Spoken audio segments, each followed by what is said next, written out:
கோட்டீஸ்வரன் முக்கியமான இடம் தான் இது.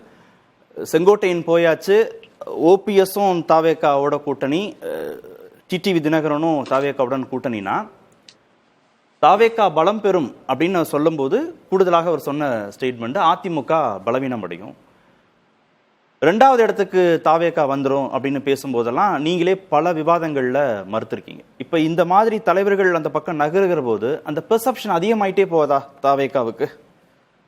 பர்செப்ஷன் இன்னும் தேர்தல் போக போக தாவேக்காக்கு அதிகமாக தான் ஆகும், அதில் மாற்று கருத்து கிடையாது. வேட்பாளர்னு அறிவிக்கும் பொழுது அவங்க பின்னடைவை சந்திப்பாங்க. சின்னம் டு சின்னம் தேர்தல்னு வரும்போது, தேர்தல் அரசியல்னு வரும்பொழுது ரெட்டலைக்கும் சூரியனுக்கும் அந்த இடத்துல பொசிஷன் ஆடும்போது இந்த 3வது அணி என்பது அது ஒரு அணியாக இருக்கும்.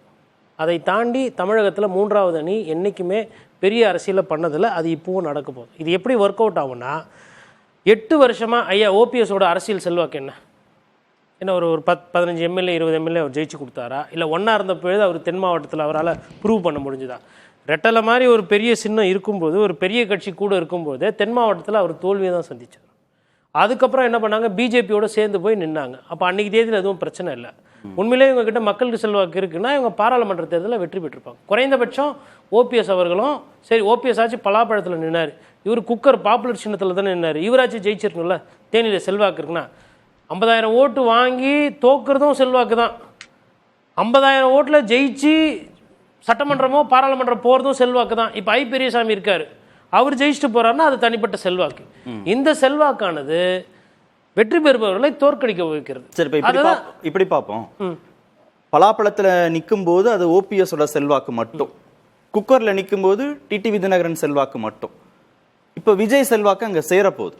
எப்படி பாஜக செல்வாக்கு அங்கே சேர்ந்துச்சோ 2020? அருமையான பதிவு. இப்போ நான் இப்போ ரிசல்ட்டை சொல்கிறேன். அதுதான் அப்படிதான் தேர்தல்னா ஓபிஎஸ் ஜெயிப்பார், டிடிவி ஜெயிப்பார், விஜய் ஜெயிப்பார், ஆதவர்ஜுனா ஜெயிப்பார், செங்கோட்டையன் ஜெயிப்பார், அது கூட வைத்திலிங்கம் ஜெயிப்பார். இந்த மாதிரி நீங்கள் எப்படி போட்டாலும் 10லேருந்து 12 பேருக்கு மேலே வரல லிஸ்ட்டு. அப்போ 12 எம்எல்ஏ வாங்குறதுக்கு தான் இவ்வளோ பிரச்சனையா? 1. 2வது ரைட்டு. அப்போது அதிமுக சைடு பொலிட்டிக்கலாக வந்து அது கரெக்டாகும். பார்த்தீங்களா, அவங்களோட நோக்கம் என்பது அதிமுகவை பலவீனப்படுத்திவிட்டு திமுகவை ஜெயிக்க வைக்கணும். நீங்கள் 12 எம்எல்ஏ குறுக்க போந்து ஒரு 3வது அணி, 3வது மக்கள் நல கூட்டணி மாதிரி ஒன்று அமைச்சு, இல்லை விஜய் நல கூட்டணி அப்படின்னு நீங்கள் ஒன்று வச்சு ஒரு 12 எம்எல்ஏ, நான் ப்ராக்டிக்கலாக பேசுகிறேன், அதுக்கு மேலே அந்த கட்சியில் ஸ்டார் கேண்டிடேட்ஸோ இல்லை செலவு பண்ணி தேர்தல் வியூகமாக அமைக்கிறதுக்கு ஆள் கிடையாது. நான் இதை சொன்னது 12ன்றது நான் எதிரில் யார் வேணால் நிற்கட்டும், நான் பாட்டு டிக்கெட்ஸ்ட்டு தான் போகிறேன். ஏன்னா பேசிக் மேக்ஸ். ஓபிஎஸ்க்குன்னு ஒரு செல்வாக்கு இருக்கும், டிடிவிக்குன்னு ஒரு செல்வாக்கு இருக்கும், வைத்திலிங்கத்துக்குன்னு ஒரு செல்வாக்கு இருக்கும். அது கூட விஜய் மாதிரி ஒரு பிரபலம் வரும்போதும் அது மாதிரி விஜய் கட்சியிலேயும் ஒரு 2-3 பேர். அப்போது அமமுகவில் ஒரு 3-4 எம்எல்ஏ, விஜய்க்கு ஒரு 3-4 எம்எல்ஏ, டிடிவிக்கு அது ஓபிஎஸ்க்கு ஒரு 3-4 எம்எல்ஏ வந்தாலும் 12 எம்எல்ஏ. அதுக்கு மேலே ஒன்றும் இல்லை. இந்த 12 எம்எல்ஏ நீங்கள் கையில் வச்சுக்கிட்டு திமுக நல்லா வந்துச்சுன்னா நீங்கள் என்ன அரசியல் பண்ண போகிறீங்க? கண்டிப்பாக இதை விட 3 மடங்கு 4 மடங்கு அதிமுக எதிர்கட்சியிலேயாச்சும் உட்காரும். அப்போ அதே தான் திருப்பி ரிப்பீட் ஆக போகுது. இதில் நீங்கள் எல்லாருமே விஜய் தலைமை கீழே இருக்கக்கூடிய ஒரு சாதாரண ஆளாக போக போகிறீங்க. ஏன்னா விஜய் தான் அங்கே முதல்வர் வேட்பாளர். அப்போது அந்த பெரிய தலைவரோ இல்லை எதிர்கட்சி தலைவரோ இல்லை அமைச்சர் ஆகிறதுன்றது காலி. அதுக்கு பெட்டரு திமுகவில் போய் அப்படியே சேர்ந்துடலாம். அட்லீஸ்ட்டு துரைமுருகனுக்கு அடுத்து இல்லை துரைமுருகனுக்கு ஈக்குவலாக 3வது பெரிய அமைச்சராக ஓபிஎஸ்க்கு கிடைக்கலாம். டிடிவி தினகரனுக்கு கூட செந்தில் பாலாஜியை விட உயர்ந்து, ஏன்னா அங்கிருந்து தான் வந்தவர் அவர், செந்தில் பாலாஜி எடுத்து அவருக்கு கொடுக்கலாம். அப்போது இவ்வளோ நாளாக நீங்கள் பேசினது அதுதானா? அப்போது இதில் நான் என்ன பார்க்குறேன்னா, இந்த அரசியல் இந்த நொடியில் இந்த பக்கமும் போட மாட்டேன்றீங்க, இந்த பக்கம் இல்லை என்ன நடக்கும்ன்றது. இப்போ மக்கள் அரசியலை பேசாமல் எனக்கு லம்பா பதவி வேணும், இவர் வரக்கூடாது அவர் வரணும், அவர் வரக்கூடாது இவர் வரக்கூடாது, மக்களை மறந்துட்டு அரசியல் பண்ணால் இப்படி தான். நாளைக்கு விஜய், அப்புறம் நாளைக்கு சிம்பு வருவார். அப்போ நீங்கள் வேணால் என்ன பண்ணலாம், இதில் ஸ்டாலின் ஆல்ரெடி நம்ம ஒரு வாட்டி ஜெயிக்க வச்சிட்டோம், ஸ்டாலின் திருப்பி வரக்கூடாது, அதனால் சிம்பு தலைமையில் ஒரு கட்சி, அப்புறம் வேறு யாருன்னா ஒருத்தர் தலைமையில் ஒரு கூட்டணி, இது இங்கே தான் போய் நிற்க போகுது. இவங்க ஆட்டமே மொத்தமாக 10லேருந்து 15 எம்எல்ஏக்கு தான் ஆடிக்கிட்டு இருக்கிறாங்க. அது விஜய் கூட போனாங்கன்னா இவங்களுக்கு கிடைக்கும். ஆல்ரெடி இருக்குது. எங்க இருக்கிற ஒரு எம்எல்ஏ வேணான்னு சொல்லிட்டு டிஎம்கே போய் சேர்றாரு, அது ஓபிஎஸ்க்கு தெரியவே தெரியாது தகவல். ஏன் போகிறாரு மனோஜ் பாண்டியன்? ஓபிஎஸ் உண்மையிலே பலமானவர், செல்வாக்கு பயங்கரமாக இருக்குன்னா ஏன் போகிறாரு அவர் விட்டு? மைத்ரேயன் போயிட்டாரு. மைத்ரேயன் ஏன் போகிறாரு? அப்போ அங்கே பிரச்சனை இருக்குது அந்த கட்சியில், அதுதான் காட்டுது. அதனால் இவங்க நான் என்ன சொல்கிறேன்னா, பிஜேபியை போய் பார்க்குறது அட்லீஸ்ட் அந்த பஞ்சாயத்து இனிமேல் முடியும். டெல்லிக்கு ஃப்ளைட்டு செலவு மிச்சம், அறிவாலயம் பக்கம். அதேமாதிரி ரவீந்திரன் சார் சொன்ன மாதிரி அது கரெக்டு. திமுகவில் நீங்கள் சீட்டு வாங்குறீங்க அப்படின்னா கன்ஃபார்ம். இதே ஒருவேளை அதிமுக கூட்டணி கிட்டத்தட்ட இல்லைன்ற மாதிரி இருக்கு. அதிமுகவில் போனால் நான் சொன்ன பாருங்க, இந்த 12 எம்எல்ஏல இதில் விஜய்க்கு 2-3 எம்எல்ஏவோட நின்றுடும். இவங்க கண்டிப்பாக அந்த நம்பரை டபுள் பண்ணலாம். ஒருவேளை டிடிவி ஒரு 15 சீட்டோ இல்லை ஒரு 10 சீட்டோ வாங்குறான்னா அவர் 7-8 வரைக்கும் ஜெயிக்கிறதுக்கு வாய்ப்பு. ஏன்னா அது நேச்சுரல் அலையன்ஸ். இல்லை, அந்த நம்பரே நேற்று கொடுக்கலையே. இந்த நம்பர் கொடுக்கல. இதில் பிஜேபி என்ன பண்ண போகுது, இல்லை எடப்பாடி பழனிசாமி விட்டு கொடுக்க போறாரா, அதெல்லாம் தெரியல. இன்னைக்கு தேதியில் தாவேக்காவோட அலையன்ஸை நம்ம வச்சு பார்க்கும்போது அந்த கூட்டணிக்கு 10லேருந்து 12 போகிறோம். ப்ரொவைடட் டிடிவியும் உள்ளே வரணும், ஓபிஎஸும் உள்ளே வரணும், விஜயும் அவங்களுக்கு பிரச்சாரம் பண்ணணும், செலவுலாம் பண்ணி தேர்தலை அணுகுறாங்கன்னா இதுக்கு நடுவில் பிஜேபியோட ரோல் என்னன்றதை நம்ம பார்க்கணும். இந்த அதிமுகவில் நடக்கிற இந்த பிரச்சனைக்கு எல்லாத்துக்கும் காரணம் சதின்ற மாதிரி லக்ஷ்மி சொன்னாங்க. அது சதின்றது குறைந்தபட்ச வார்த்தை. அதை தாண்டி அவங்க நிறைய டேமேஜ் பண்ணியிருக்காங்க. என்னன்னா அந்த கட்சி அழிச்சிட்டு அந்த இடத்துல நம்ம வளரணுன்ற அந்த அல்பத்தனமான அரசியல், மக்கள் நலன் சார்ந்து பாஜக எதுவும் பண்ணாமல் செங்கோட்டையனை வந்தால் பார்க்கறது, ஓபிஎஸ்ஸை பார்க்கறது, டிடிவியை சப்போர்ட் பண்ணுறது. இன்னும் சுருக்கமாக உடச்சி சொல்லணும்னா அண்ணாமலை அவர் ஒரு ஆளுமையாக வரணும் அப்படின்னு சொல்லிட்டு அவர் மாதிரி ஆட்கள் வச்சு பண்ணது இன்னைக்கு அவங்களாலே அவங்க கொளுத்துன நெருப்பு அவங்களால இன்னைக்கு அணைக்க முடியல. இல்ல, இப்ப விஜய்ன்றவர் களத்திலே இல்ல, நீங்க சொல்றது எல்லாமே நடக்குது, லட்சுமி மேடம் சொல்றது எல்லாமே நடக்குதுன்னா பாஜக தன் வளர்ச்சியை மையப்படுத்தி எல்லாம் செய்யுதுன்னு யோசிக்கலாம்.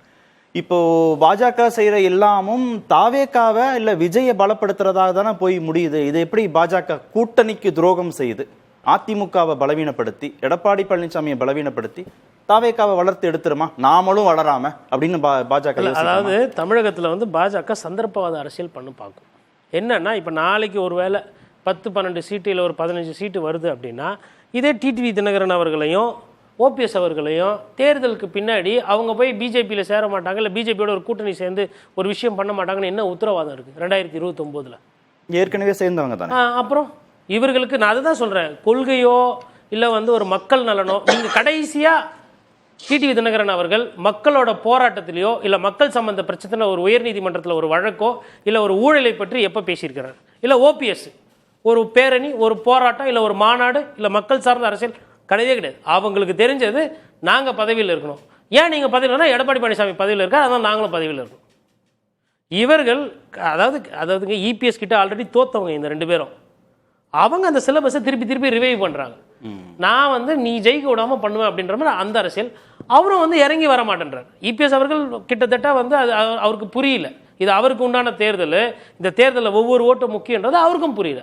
அவர் என்ன நினைக்கிறாரு, நான் ஜெயிக்கணுமா ஜெயிக்கக்கூடாது மக்கள் தான் முடிவு பண்ணோம், எதனா டிடிவி முடிவு பண்ணுறது, ஓபிஎஸ் முடிவு பண்ணுறது, அவர் அப்படி நினைக்கிறாரு. அதுவும் ஒரு அரசியல் கணக்குன்னு வரும்போது பார்த்தீங்கன்னா அது சரியாக வரும். அதான் அந்த பர்செப்ஷன் டிப் ஆகுது. இது இப்படியே போகும்போது செங்கோட்டையன் ஒருத்தர் போய் சேர்ந்ததுக்கே பர்செப்ஷன் ஏறுதுன்னா நாளைக்கு ஓபிஎஸ் போய் பேசுறாங்க, டிடிவி போய் பேசுறாங்க, அந்த பர்செப்ஷன் இல்லைன்னா சொல்றாங்க. செங்கோட்டையன் ஒருத்தர் போய் சேர்றதுனாலயே தாவேக்கா பலம் அடைஞ்சிருச்சுன்னு ஏன் பேசுறீங்க? கரெக்ட் சார், அது பர்செப்ஷன் பலம் வாய்ந்துருச்சுன்னு பேசப்படும். பட் தேர்தல்னு வரும்போது நான் திருப்பியும் சொல்றேன், 2026 உதயசூரியனுக்கும் ரெட்டலைக்கும் தான் சண்டை.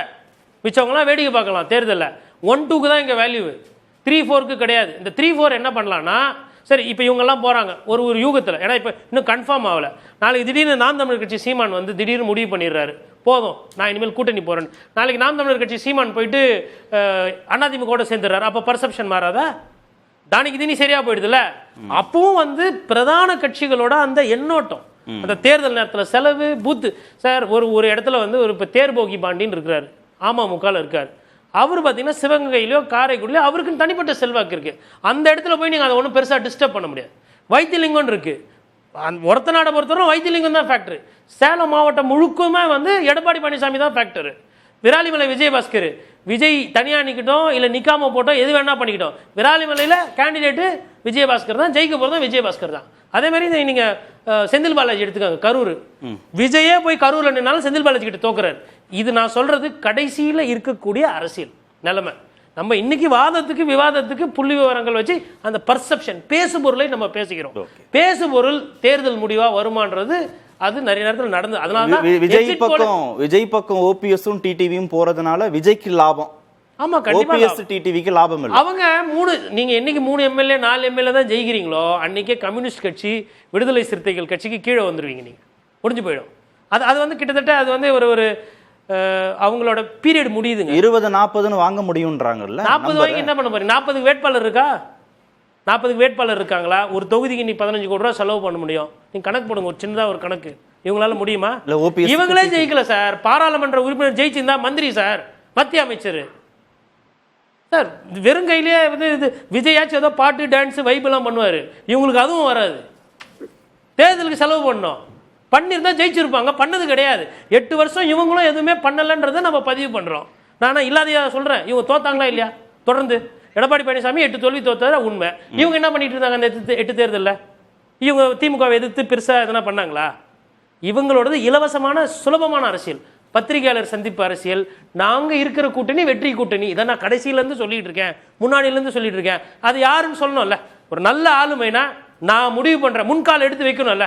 ஓபிஎஸ் இது வரலாம் இபிஎஸ் ஏத்துக்க மாட்டேன்னு எத்தனை வாட்டி சொல்லி. கூட்டணிக்கு தலைமை இருக்கக்கூடிய கட்சிகள், கூட்டணிக்கு தலைமை இருக்கிற கட்சிகள் பேசிட்டு இருக்காங்கன்றாங்க. ஏன் சார் இது?